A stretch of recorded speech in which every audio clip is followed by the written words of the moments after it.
पुण्यश्लोक अहिल्यादेवी होळकर यांचं त्रिशताब्दी जन्मवर्ष सुरू आहे आणि या त्यांच्या जन्मगावी श्री क्षेत्र चोंडी येथे 298व्या जयंतीच्या निमित्तानं राज्याचे मुख्यमंत्री एकनाथरावजी शिंदे साहेब आणि उपमुख्यमंत्री देवेंद्रजी फडणवीस साहेब हे उपस्थित राहिले आणि मी मागणी केली.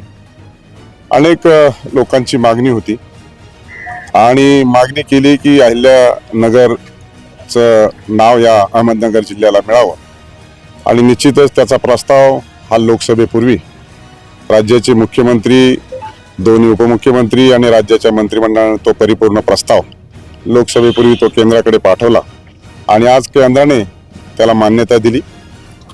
आणि नाव पुण्यश्लोक अहिल्यादेवी होळकरांचं एवढं मोठं आहे की त्या निमित्तानं सर्व लोकांनी, त्या सर्व पार्टी असेल, पक्ष असतील, सामाजिक संघटना असतील, त्यांनी गेल्या 2 वर्षापासून त्या नामकरणाला कुठलाही विरोध झाला नाही. सगळ्यांनी स्वागत केलं आणि म्हणून मी सगळ्यांचा आभार मानतो.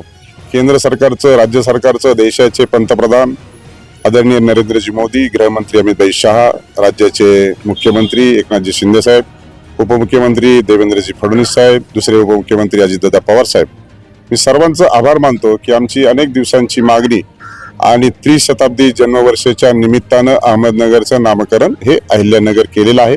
त्यामुळं पुन्हा एकदा आभार मानतो. निश्चितच संपूर्ण देशभरामध्ये अहिल्यादेवींचं काम कन्याकुमारी ते काश्मीर आणि संपूर्ण देशभरामध्ये हे काम आहे आणि त्यामुळं सर्वच त्यांच्या अनुयायांना यामधून आनंद झाला.